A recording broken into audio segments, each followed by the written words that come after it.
All right. Welcome everybody to Spiritual Psychotherapy, episode 2. Last time we ended off the Zohar interestingly, and I would love to hear your thoughts on this, Leon, about a really, I don't know, just a very cryptic vision that's had by Rabbi Hiyya. And basically, to sum it all up, Rabbi Hiyya is taken up to the Academy of Heaven, up to the Academy of Rabbi Shimon Bar Yochai. Baruch haba. Fadda. Hopefully more people will trickle in. Hey, wow. Oh my God. Unbelievable. Amazing. Good to see you too, my friend. Welcome. Unbelievable. All right, now it's a party. Rico told me. Yeah. He's coming, so I'm going to text him the. No worries. 1379 and then unlock and then 531. Exactly. Sorry if anybody has trouble getting in there. It's like for good reason, yeah. So we left off last time. We were basically rushing to try to get through this story, but I could, take a little bit more time with you guys. In the Zohar is actually a very interesting, almost like a psychedelic vision that's had by this guy Rabbi Hiyya, and he is taken up to the heavenly academy of Rabbi Shimon, and you could kind of put yourself in his shoes and imagine what this is like. And I see it almost the same way as anybody with any kind of vision, having these different characters. In a dream, you would take that character, you would say, all right, what does this person represent? What is the symbolism of what's going on? So Rabbi Hiyya is taken up, and he sees Rabbi Shimon. He's basically placed at the feet of Rabbi Shimon Bar Yochai, who's basically the most important Kabbalistic type of rabbi of the Emoraim, because they attribute the writing of the Zohar to him, of course. And we hear these different Pesukim. Oh, high, hidden, amazing, perfect. Hidden, concealed ones, open-eyed, roaming the entire world, gaze and see. Oh, low, sleeping ones, closed-eyed, awake. So it's telling people, wake up from your slumber. It's like this sudden jolt of trying to wake up, which is what a lot of this spiritual type of thing is very often about. Who among you turns darkness into light, bitter into sweet before arriving here? Who among you awaits each day the light that shines when the king visits the dough and is glorified, declared king of all kings of the world? Whoever does not await this each day in that world has no portion here. Wow, Beruchim Habayim. Now it's a party. Unbelievable. All right.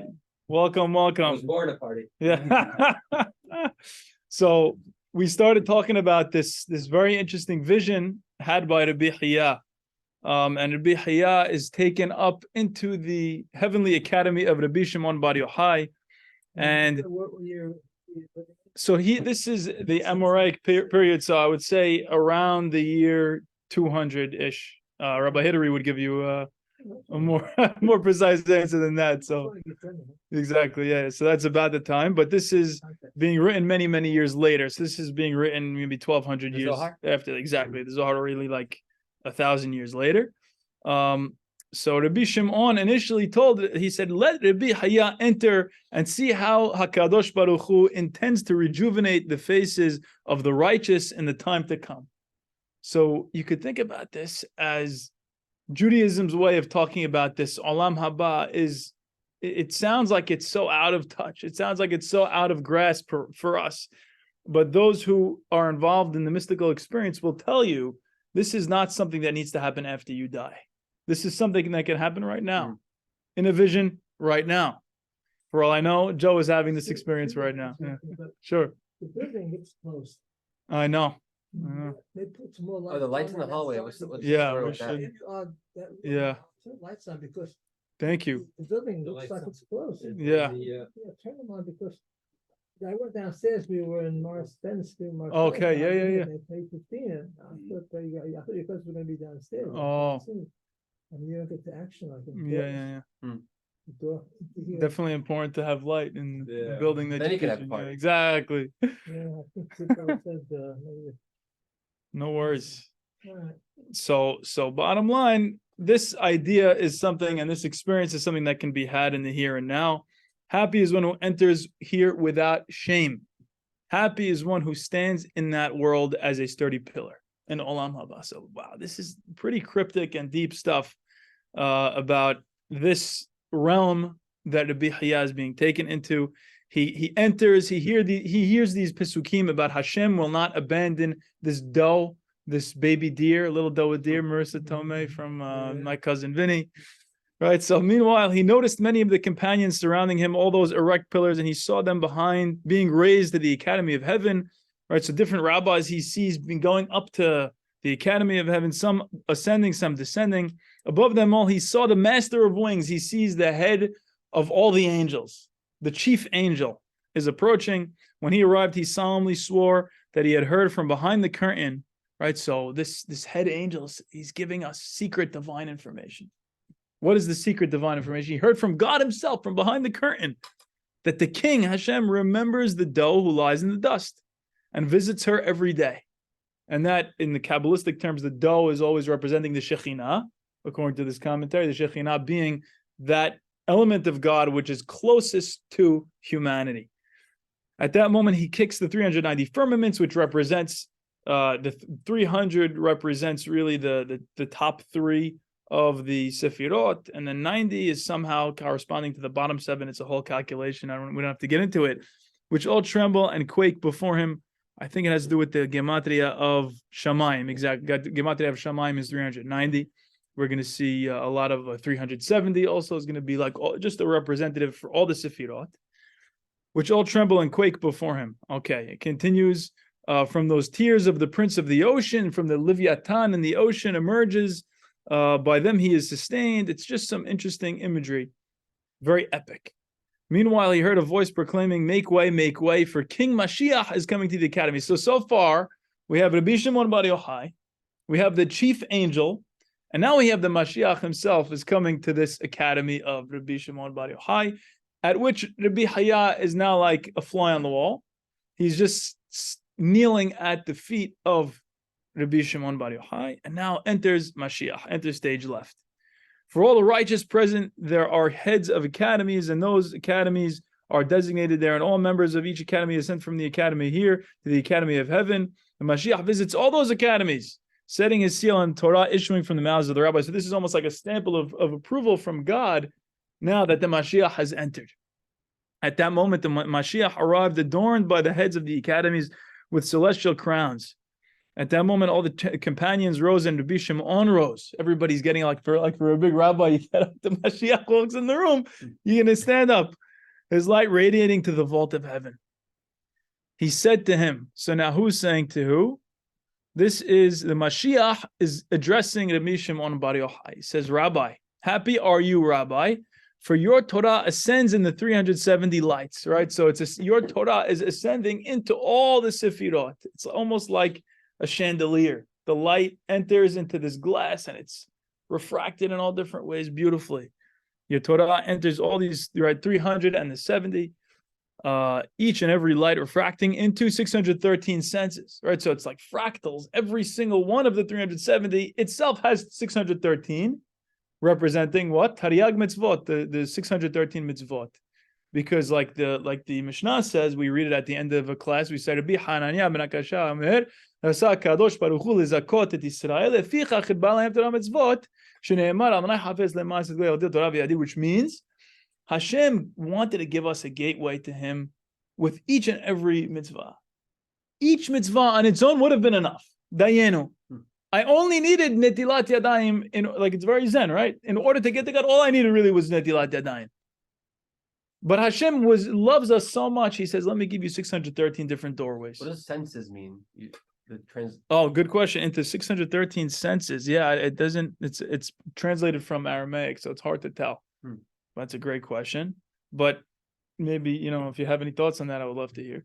But yeah, it's something to do with different gateways and different pathways, and it's all within this framework of the Sefirot. Somehow each of them opens up into a whole gateway, and 613 times this many, you don't have to get so much into the numbers, just the concept is really beautiful. Anything you're doing, if done mindfully in a relationship with God in a loving way, can bring you to a mystical experience, to one such as the one that's being had here by Rabbi Hiyya.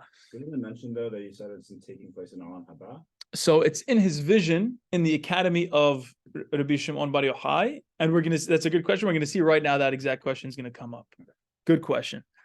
And what's happening? Ascending and bathing in rivers of pure balsam, right? So all these tzaddikim, as they ascend, what happens? The Torah ascends, and all these people go in, and the mitzvot themselves almost, or your Torah, Rabbi Shimon Bar Yochai is told, it's swimming in these rivers of besamim.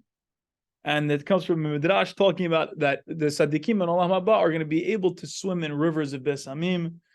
It's supposed to be a deeply symbolic thing, and we're going to see soon enough, in Parashat Noach, Vayarach Adonai et Reach HaNihoach, this idea of a good smell. And the besamim in the Mishkan, right? Rabbi Sassoon would say that the besamim is supposed to be inviting the Navi to come in and meditate there. The Mishkan was not just supposed to be something you go once a year. It's a place of meditation. And like the incense that they had, like we have today, I'm sure it was very special in some way, but it had a way of setting the mood. So HaKadosh Baruch Hu sets his seal on the Torah of your academy and the academy of Hizkiah Melech Yehuda and of the academy of Ahaya Shiloni.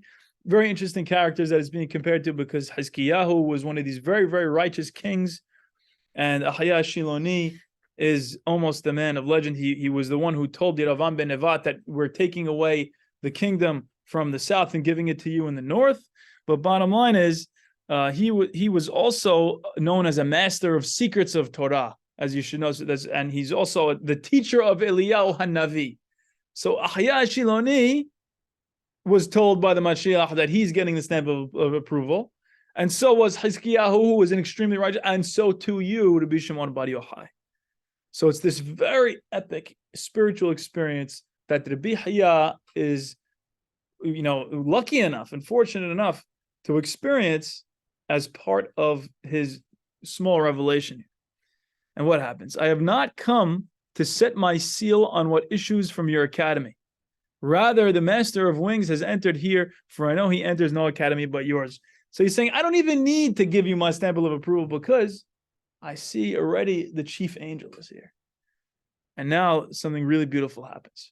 Then Rabbi Shimon told him, right? Rabbi Shimon Bar Yochai now is revealing to the Mashiach something that already transpired, which is the oath that the master of wings had sworn, right? That the chief angel told them about God's swear, which was that he will never abandon his dough. He will never abandon the Shekhinah, his presence with and among Bnei Israel, among each and every person. The Mashiach, say it again. Where does God promise that? This was earlier on in this vision. Oh, he said he's not. I kind of sped through it. So the Mashiach began trembling and cried aloud. Mashiach himself is crying. The heavens trembled, the vast ocean trembled, Leviathan trembled, and the world verged on overturning. At that moment, he noticed Rabbi Hiyya sitting at the feet of Rabbi Shimon. He said, who placed a human here clothed in the garb of that world? Meaning, why is there a person here of flesh and blood? Right, so it's almost like it reminds us again, this is all within Rabbi Hiyya's mind. So imagine your house. Exactly. It's an incredible thing. But before we even get to this part, because it's very, very important, how beautiful is this? Because who does the Mashiach represent in the ego structure, in the psyche of each and every one of us, including in the psyche of Rabbi Hiyya? I think the Mashiach represents, which is what for everybody, is the salvation. It's this idea of evil can and will be reformed into goodness. One day it will all make sense. One day we will see only the light. One day the Or HaGanuz LaSaddikim, the light which is hidden away for the Saddikim, will be revealed, and the Mashiach is the one to bring about that era and that epoch of absolute tranquility. And that's something, no matter who you are, no matter how enlightened you think you are, we're all looking for that, and we're all craving that. But more than anything, what's happening? This Mashiach represents all of that. What is he driven to cry and tremble and quake from? God's swear. God's swear that he loves you, that he cares about you individual as an ego. That's something that cannot be stated forcefully enough, because very often in these spiritual pursuits and the mystical experience and all this stuff, we're trying to lose ourselves. We're trying to get away from ourselves. Like you said, right? Like a bandit trying to steal something to the beat of his own drum. Oh, searching for a fugitive. Searching like- for a fugitive, like, exactly. Carrying a large drum. Exactly. You know? Right. And the irony is you're the one who's doing, look, you can't get rid of yourself. And the beauty here is this relief, which is God loves you as you are in the here and now. And the Mashiach himself starts crying just from hearing that in the vision of Rabbi Hiyya. And now Rabbi Hiyya is noticed in the midst of all of this. He himself, who was having the vision, is a character in this vision, which is an incredible thing, because if you're having a dream, normally the dream, okay, you're just outwardly focused. But then when the focus goes on to you, that's when you have the opportunity to look for what's looking. I've had dreams where that's kind of a little bit lucid. It could happen right now because life itself is like a lucid dream, but it could happen in a dream as well. So Rabbi Hiyya is reminded of himself. And the question that's placed before him, or really to Rabbi Shimon, is, Rabbi Shimon, why is this student of yours still here as flesh and blood? Right, so you were asking about Olam Haba. Let's see, what does Rabbi Shimon answer? Rabbi Shimon answered, this is Rabbi Hiyya, radiance of the lamp of Torah. He is my student, Yani. He is, because the lamp of Torah is known as Rabbi Shimon, and he is the radiance of the lamp of Torah. He's my student. The Mashiach said, let him be gathered in together with his sons so that they may become members of your academy. Let them die a physical death so that they can ascend now to these spiritual heights. This is something that the mystics have always struggled with. This difference between the physical plane in which we exist and these supernal visions and feelings and experiences that almost require us to leave behind, seemingly, the physical and the mundane. So the Mashiach is saying, let him die to join with us. Rabbi Shimon said, let him be granted time. Time was indeed granted to him. He emerged trembling, his eyes streaming with tears, quivering, he cried, happy is the share of the righteous in that world. Happy is the share of the son of Yochai, who has attained this. Of him is written, so that I may endow those who love me with substance and fill their treasuries. Right, so this is so moving and so beautiful, I think, because this vision hits on so many common concepts and very important concepts within the mystical experience and within the spiritual journey that a lot of us are on. And it reassures you that you don't have to die in order to experience this. One day you will die. Don't worry, that's going to come. But right now, play this contradiction. Be that contradiction of this human of flesh and blood who also experiences these supernal visions and dreams and whatever happens to you, right? What's supernal? Yeah, supernal being like of a very high level and on the spiritual echelons in a way. It's like a word that Rabbi Akiva Tatz used to love using, or still loves using. He's still alive. Yeah, but yeah, it's kind of like the highest levels of spirituality. So here the note here says, let him be granted time. Let Rabbi Hiyya remain alive on earth a while longer. And if you look in the Zohar and other places, Rabbi Shimon intercedes with God to spare the life of Rabbi Yitzhak when it was decreed that he was to die. The theme of a holy person remaining on earth appears in a contemporary 13th century Spanish hagiography, Vida de Santa Oria, composed by Gonzalo de Berceo. There, Saint Oria ascends to heaven and sees her reward as a throne, but is told that for now she must return to earth and continue her spiritual practice. So this is something that repeats itself over and over again in a lot of different forms of literature of your work here is still not done. And if anybody's ever seen the anime show Attack on Titan, it actually uses Kabbalistic imagery constantly. There's literally Sefirot when he gets to the gates of heaven. And the message of the show really is you're going to knock on heaven's gate, but you still got work left to do on earth. I think this is really, really beautiful stuff. So now we'll pivot and maybe we'll return to some Zohar stuff before the end. we'll pivot to some of the Eastern stuff like we usually do. So I was listening to one of the books by Thich Nhat Hanh, and he talks about an interaction between the Buddha and one of his students named Vatsigotra, who was looking for some kind of answer. And the students surrounding the Buddha all knew what the Buddha usually answers to whatever query that Vatsigotra had. But for some reason, the Buddha remained silent to Vatsigotra. And then afterwards, the students, and then Vatsigotra walked away, and then the students said, Buddha, why did you not answer Vatsigotra as you have always answered us? And he explains Vatsigotra was looking for a theory. He says, what we're doing is not about a theory. What we're doing is about a path. It's about an experience, and more or less. So I thought this is a great way to begin this part of the class, because so often when we talk about this stuff and when we indulge in the words, and I began last class with, there's nothing really for me to teach, and we're just going to try to have a fun time together. Amen.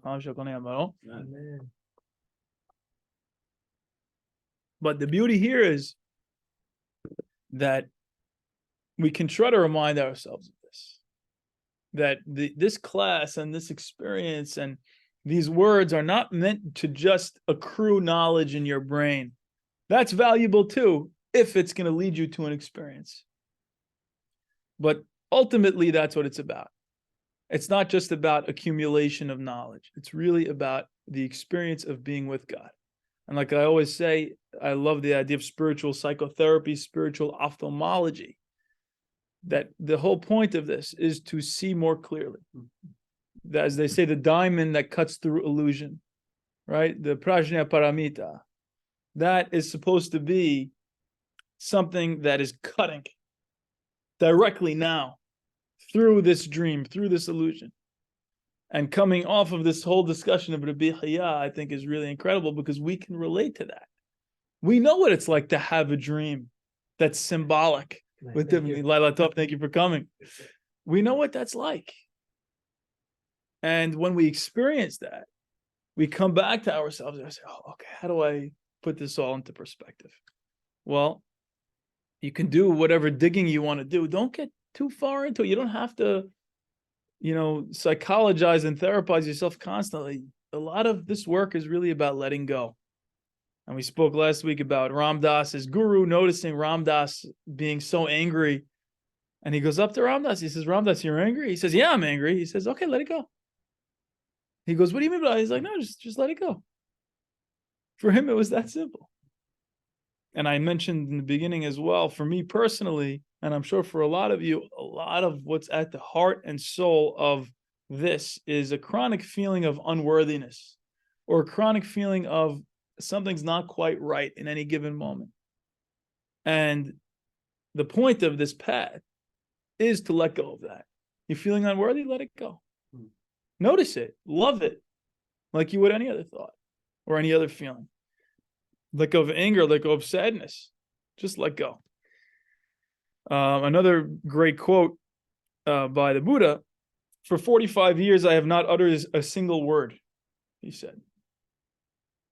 What does that mean? For 45 years I have not uttered a single word. Well,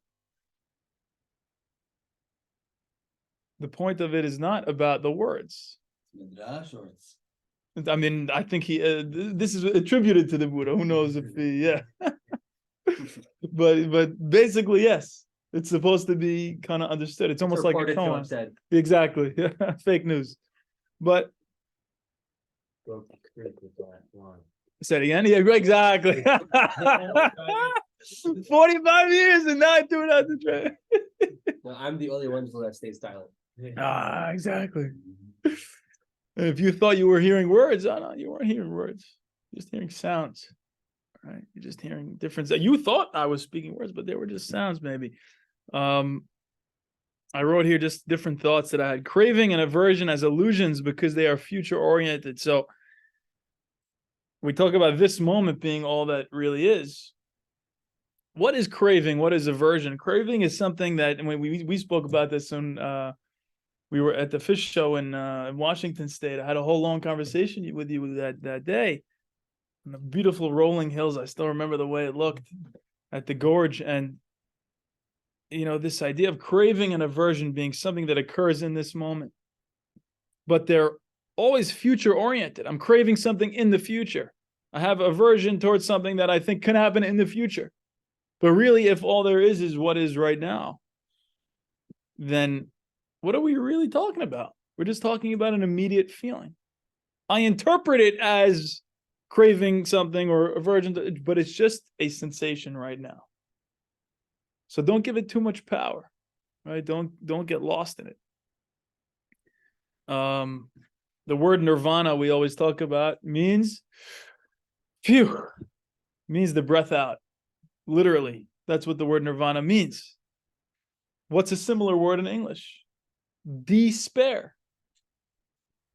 Despair we think of as a terrible thing. Yeah. Losing hope. Inspire, like Exactly. It's like expiration. We think of that as a bad thing as well, right? But it's also relief. Nirvana is a yoga term. Yes. It's very often used, and Yeah, I thought it was like enlightenment. I thought it was it is. a state of. It is. Yeah. Exactly. But it also is the shoresh, is the breath out. Yeah. It's this relief of, oh my God, this whole time I thought X was true. I thought reality was as such the story I was telling. But now I realize it's just this. That's the experience. And there's a beautiful meaninglessness that comes from this.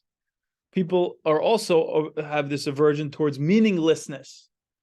But when you think about it, the meaning that people are often seeking is almost invariably a meaning directed towards their ego, right? It's the meaning of the world or my world as it relates to me, which is a figment of my imagination.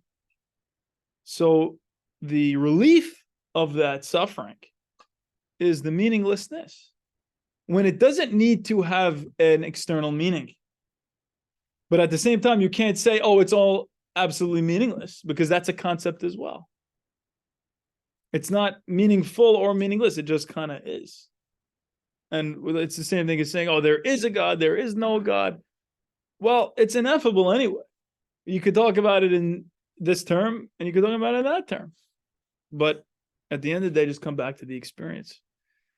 So now what I'd like to do is I'd like to just read a few different haikus with you, because I think they very beautifully emote this type of experience. You light the fire. I'll show you a great big ball of snow.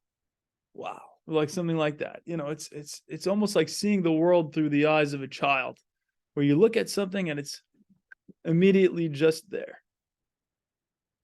Removal of all this story of what I did in the past, what I'm projected to be doing in the future. I'm just here now. All right. And the second I said, I'm just here now, Erwin Dayan is popping up. Baruch haba ID. He's connecting to the audio still.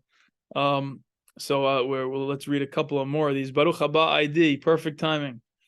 You're here. No, ID, you're muted. I said, I'm sorry, I'm late. I took your cousin out for dinner. Oh, no worries. He's married to my cousin, so it's not. I told her, come on, finish, no dessert. I got to go get to Mikey. I love it. I love it. Tell her to come next time. We're going to surprise you one night. Me and her are going to come in. 100%. I can't wait for that day.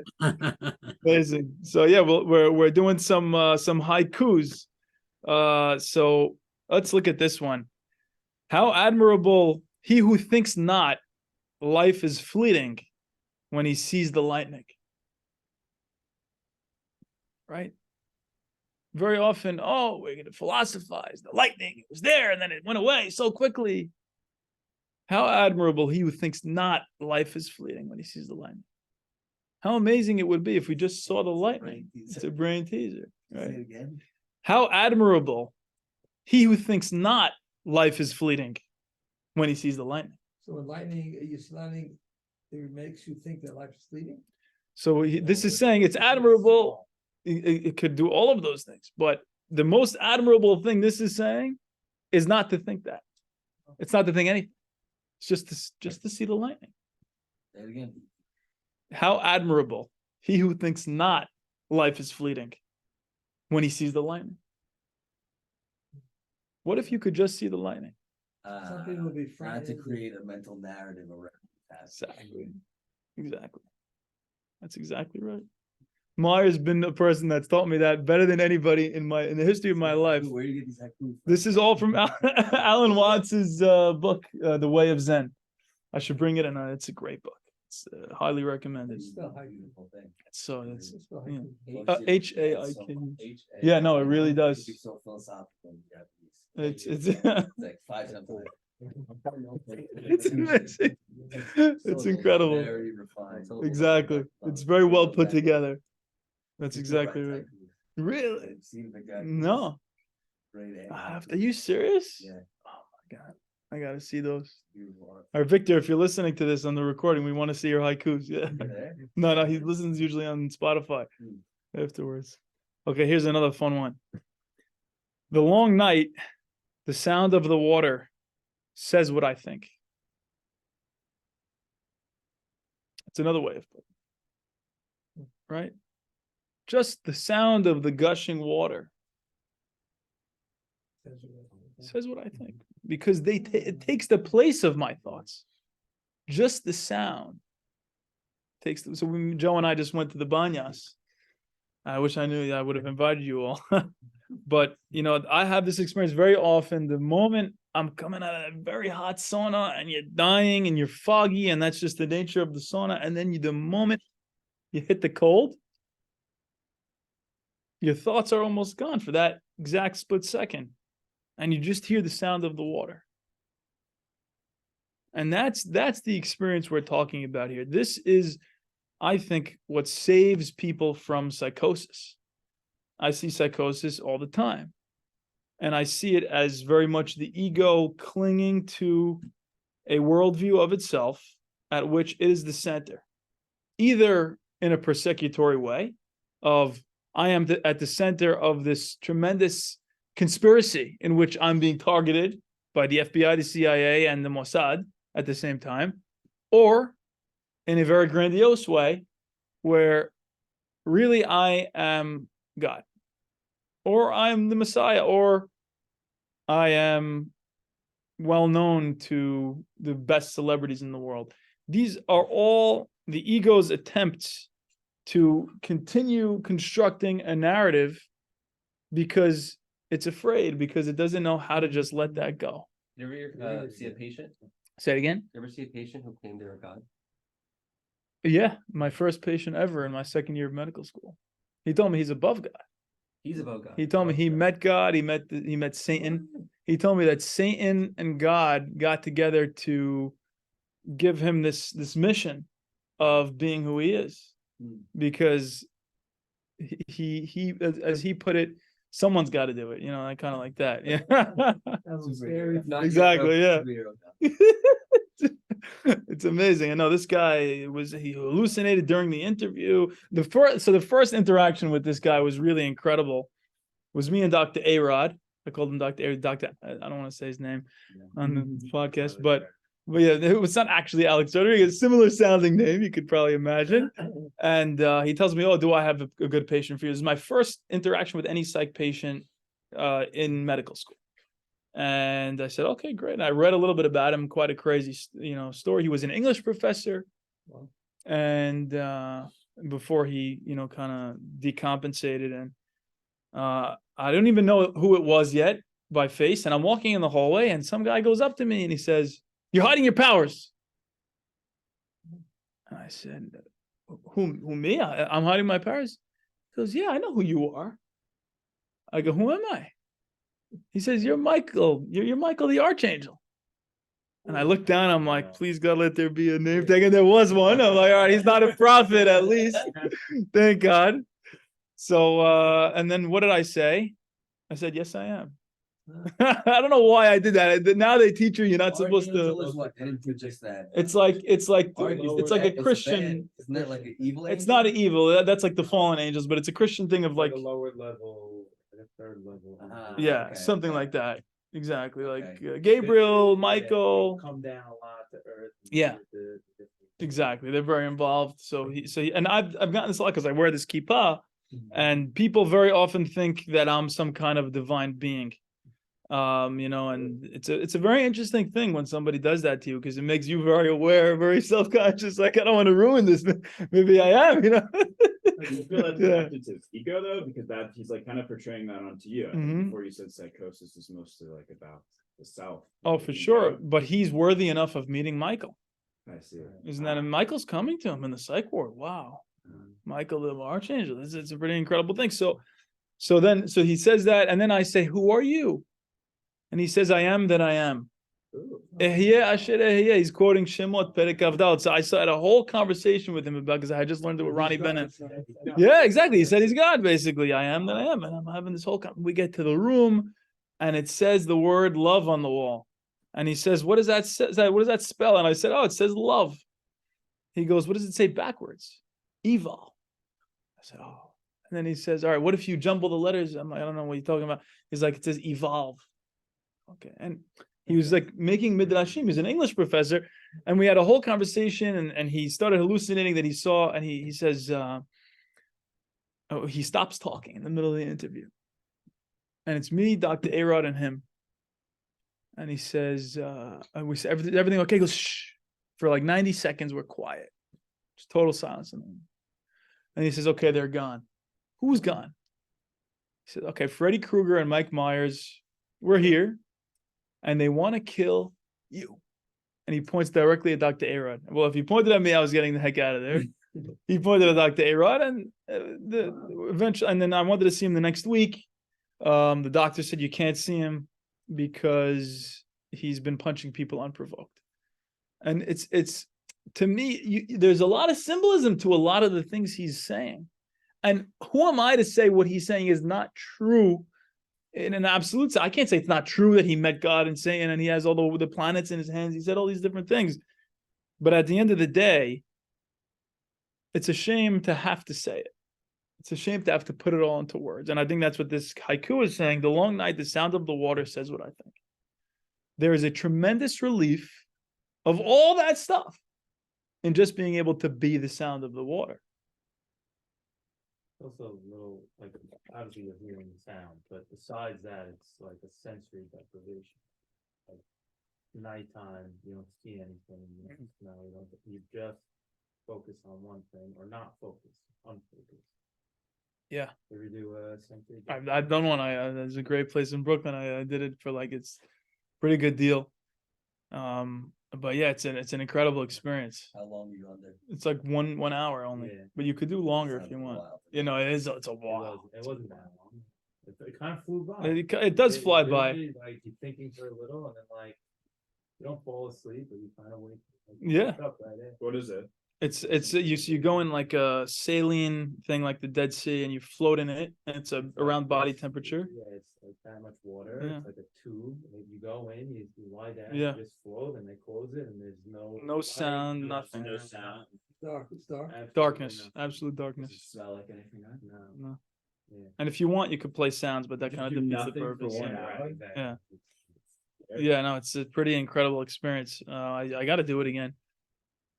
I think Oh, that, yeah. interestingly enough, that can lead to those visual experiences. Like Mhm. we're talking about. Absolutely. Actually, once did that. There's a thing they call the Gansfeld effect.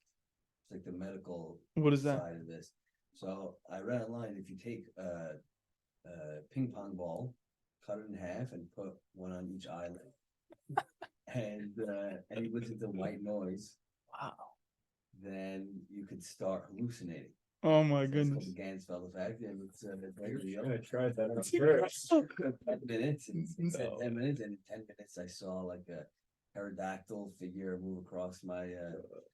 Like the regular white ping pong ball. Yeah, so basically, like the white noise is also visually sort of what you're doing. Mm. Visually You're enforced. creating like a blur of sensation. Mm. And white noise music, it's all of the frequencies at the same volume. So it's like pure, like you can't discriminate anything from it. Sick. And then the eye thing, yeah. So there's something about blurring your senses, I think, that can lead to more mystical things. And it's almost like synesthesia at that point, where the boundary between one sense and another becomes unclear, and they start to kind of mix into each other. That's an incredible. I got to try that. We'll do. Okay, next week we're bringing in ping pong balls for everybody and some white noise for the hour. That's gonna be great. Yeah, that's gonna be fun. Here's another good one. The wild geese do not intend to cast their reflection. The water has no mind to receive their image. Right? I don't know if this is a haiku or not, but the message is, right, as the geese are flying over the pond or the lake. Mirror. Exactly. It's like a mirror. The water has no mind to receive their image or to reflect it. It just does it immediately. Or like the same way with Flintstones, when you're hitting them against each other. Do they think before they spark? No. And to be honest, the same thing is going on at all times. You just don't realize it. For all of us. Did I decide to do that? It just happened. I just noticed it. And this is a little scary for some people. But what I've thought about today, I was thinking about it. Yeah. It's a relief. It can be both, I think. Because on the one hand, you can experience it as like all of it, I'm doing all of it in a way, or all of it's doing me. Then where am I? Oh my God, what control do I have? Do I have no control? Do I have? And the paradox is where we live. We live in the in-between of all of it's doing me and I'm doing all of it. What's it? Whatever's going on in your experience. It's- All it's five like senses. It's like the it and it is raining. I think of it as. Yeah. What's that? It is raining. It is raining. You know, it's like sort of Sky. that's the whole word. Yeah. Wow. And I never thought about that. It's like it's like an English What poem. part of Yeah. speech is that? Yeah. why does a noun always have to start a verb? Exactly. And that's kind of the point here. And the experience of this type of thing is like there's the verb without the noun. There doesn't have to be a center of the experience. There's just the experience. And when you talk about the mind not planning beforehand to do something, that's Zen. The greatest Zen masters were the ones who were able to just act spontaneously. So there's the famous story of the Zen master who he noticed one of the waitresses was very smart and deft, and he decided to test her in a Zen kind of a way. So he takes one of the coals from the center of the table, and immediately she's coming in, and they basically have to do whatever you're asking of them. So he takes the coal and he's handing it to her. Immediately she extends the sleeves of her kimono, and she takes it in her hands with the kimono, and then she puts it in the sink in the other room. And then she's like, all right, I want to test him now. So she comes back in the room and she takes the tongs and takes one of the coals. He immediately produces a cigarette. Thank you. Just what I needed. And there's a fun element to this because you don't know what's going to happen next. And it's not contrived. It's just right here, right now. And there's so many stories of like the Zen masters with their students. And the guy's holding a stick and he says, all right, who can tell me what this is? And one student tries to say one thing, he gets a hit on his head. The other student tries to say no, he gets a hit on his head. The third student grabs the stick and hits the master on the head. He got it. To me, this is exactly what it's about. And sometimes that's what's happening with all of us. We're getting a hit on the head.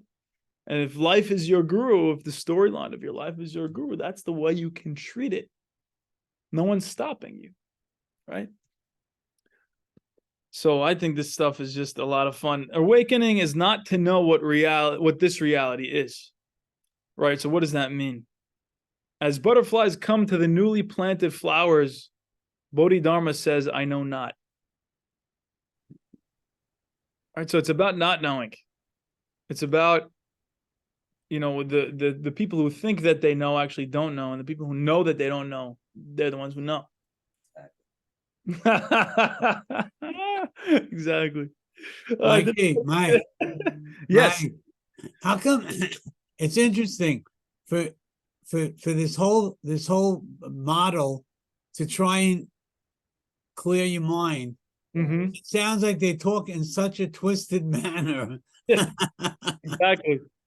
That's exactly what's going on. And the roundabout way of speaking is almost like a pathway for you to use to be able to play their game. They're inviting you to play with them. And to see what this is all about. So they're engaging you to get involved with to clear your mind. Exactly. And like we always say, it's like a finger pointing at the moon. Instead of going and sucking in that finger, follow the trajectory of where it's pointing and see the moon for yourself. Right. And that's the beauty here, is just that experience that they're trying to open you to. I heard it. There's I just throw this in as part of introspection. Yeah. So there's a big resurgence on a rock star that during my younger years, like when I was in your zone, Yeah. Sly and the Family Stone. So Yeah. Sly was like the rock star of the 70s. Mhm. And now he's 81 and he wrote his right book. But he says in it, he says, don't blame the mirror when you look into it and you see yourself. In other words, you can't do it, which is like, I'm thinking of all these things here. It's like a twisted, no, you look in the mirror, you're angry. What are you angry about? Or you're looking in the mirror and you're confused. Don't blame the mirror. Do something about it. Do something about yourself. Take control of yourself. But when the next line here, you say nirvana is samsara. Yes. I just looked up samsara. It says wandering. But I thought nirvana is like ecstasy, you know? Great question. Great question. So why is that something I wanted to bring up? Well, the beauty is from the Buddha's perspective, Buddha just meaning the one who wakes up. This is a person who is seemingly awakened. This is somebody who is seeing reality for what it is. Well, the great wisdom that this awakened person has, thank you. The great wisdom that this person has to tell us is nirvana is samsara. What you think is the being lost is also part of the nirvana. Somehow it's one. You can think about it as two sides of the same coin, as you can't have an inside without an outside. You can't have good without evil. You can't have positive without negative. That's one way of thinking about it. But I think it's a little deeper than that even. It's that the experience of nirvana itself kind of shows you that the whole time that you thought you were experiencing samsara and this wheel of birth and death and being lost in it and not being at peace, that whole time you were actually in nirvana and you just didn't realize it till now. Till now. And just to quote what we quoted last week, my favorite, I'm going to read it again because I love it so much and we have some new faces. My favorite quote that I've ever probably read, I don't want to hype it up too much, but I really, really love it. No, I can't take that back. Forget I said anything, but let's just listen to the quote. Buddha said, I consider the positions of kings and rulers as that of dust motes. I observe treasure of gold and gems as so many bricks and pebbles. I look upon the finest silken robes as tattered rags. I see myriad worlds of the universe as small seeds of fruit, and the greatest lake in India as a drop of oil on my foot. I perceive the teachings of the world to be the illusion of magicians. I discern the highest conception of emancipation as golden brocade in a dream, and view the holy path of the illuminated one as flowers appearing in one's eyes. I see meditation as a pillar of a mountain, nirvana as a nightmare of daytime. I look upon the judgment of right and wrong as the serpentine dance of a dragon, and the rise and fall of beliefs as but traces left by the four seasons. This is somebody who is letting go constantly. This is somebody who is seeing the great and the small, the moral and the immoral, all of it in one picture, and just seeing it all in a dancing. And not in terms of good and evil, the way we cling to it, but instead like nirvana as a nightmare of daytime. That to me is exactly like what you're saying here, ID, of nirvana is samsara. right? The nightmare of daytime, What's samsara? samsara is the wheel of birth and death. So it's like you can be chained to the wheel of samsara with chains of iron, which means you can be chained to it with sin, quote unquote, or you can be chained to it with chains of gold, with righteousness. You can't escape it. You can't escape it. And in both scenarios, you're chained to it. So in order to escape it, you can't cling to righteousness. And you also, I mean, you definitely can't cling to sin, but you also can't cling to righteousness. But the reason I love this quote is because it has exactly what we were just saying. Nirvana is the same as a nightmare of daytime. And if you think about it, what does that mean, a nightmare of daytime? It's almost like a contradiction in terms.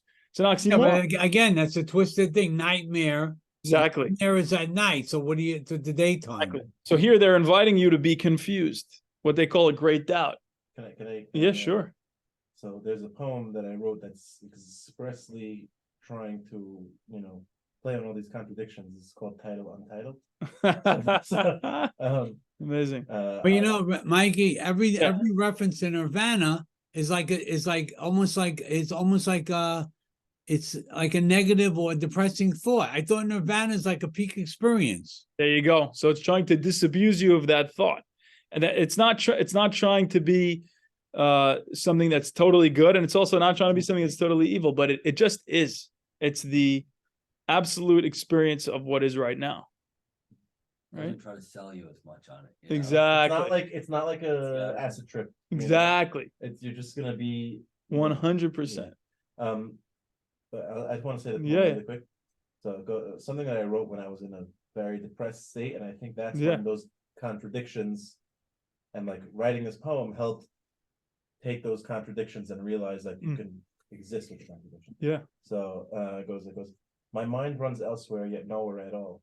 A crowded, empty space, addicted to withdrawal.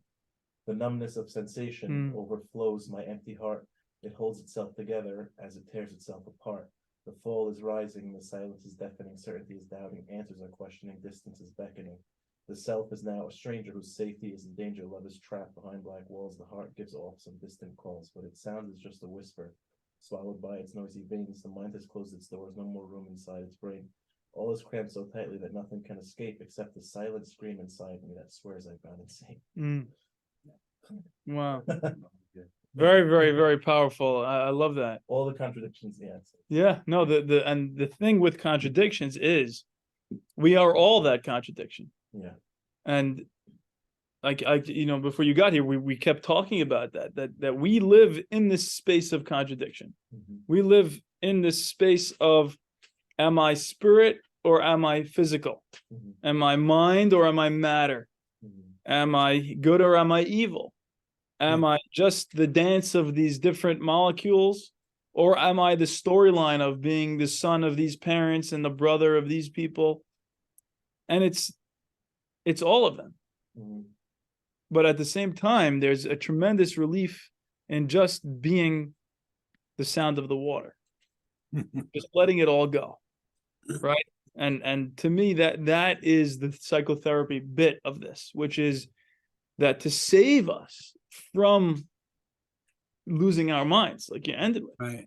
Is this realizing that the contradictions are only in your mind, or that there's nothing wrong with contradiction. Right? There's nothing, like for example, true and false. Like Leibniz says that true and false comes out of the aesthetic feeling of contradiction. He calls it an aesthetic. Like it's just a feeling of contradiction. Exactly. And therefore you assume that there's such a thing as actual true and false when it's really just an experience. Exactly. And we were talking about David Hume earlier today in the Banyas, and all logic really is just a slave of the passions, or the rider evolved to serve the elephant. If the elephant is like your lizard brains, the rider just evolved to serve that elephant. Like and the cerebral cortex, the outermost part of the brain, which is like the crowning jewel that we have that makes us more than the animals, this thing that endows us with logic and reason, really is just an offshoot of the immediate sensation of the lizard brains. It literally grows out of it. Exactly. Literally. And the point of that is, don't get too lost in what it's trying to tell you. Don't get lost in the logic and the rationale. Exactly. That's what I was thinking now. I said, if someone's confused, this will finish the guy off. No, in other words, the truth of the matter is so much in some of the great motivators is simplistic.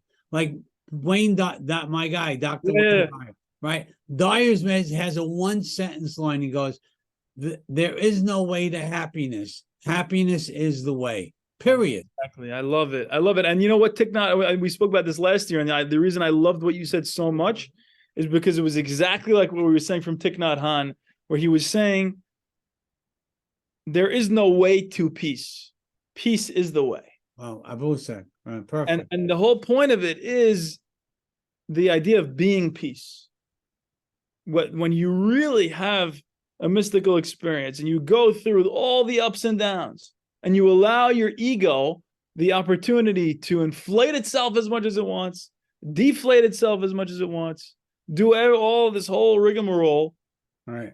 At the end of the day, the deepest truth somehow passed on to us by a lot of these people who have seen is we are peace. We are the peace that is the universe, that is this ineffable reality. And there's nothing you have to do in this moment to be that, because you already are it. No One Heart of Life by John Mayer. No. Mikey, you could also use that line that you like that I really, another Dyer thing that we spoke about last year. He says, when you change the way you look at things, the things change. Yes. When you change the way you look at things, the things you look at change. Right. That says it all. It's if your perspective on things is different, those things are different. You know this guy ID. Hi. David Hiddery here. Oh, how are you? Good to see you. You're in the right hands here. So you can see This is my mentor and my teacher. Oh my God. Look ID. at the group. Hi guys. How are you? I gotta make a cameo one night. Yeah. Yeah, it'll be nice. That's what we. 100%. Should we end with one more quote? Let's see. Wait, scroll down. I see something Japanese, Mikey. Yeah. That's it. You made my night. That's it. I'm out. I love it. I love it. Who's Takuan? I never heard of him. Takuan. Let's see. Takuan. Oh, baby. When Yun Men was asked for the ultimate secret of Buddhism, he replied, dumpling. In the words of the Japanese master Takuan, when a monk asks, what is the Buddha? The master may raise his fist. When he is asked, what is the ultimate idea of Buddhism? He may exclaim, even before the questioner finishes his sentence, a blossoming branch on the plum, or the cypress tree in the courtyard. The point is that the answering mind does not stop anywhere, but responds straight away without giving any thought to the felicity of an answer. Wow. Right? The point being spontaneity.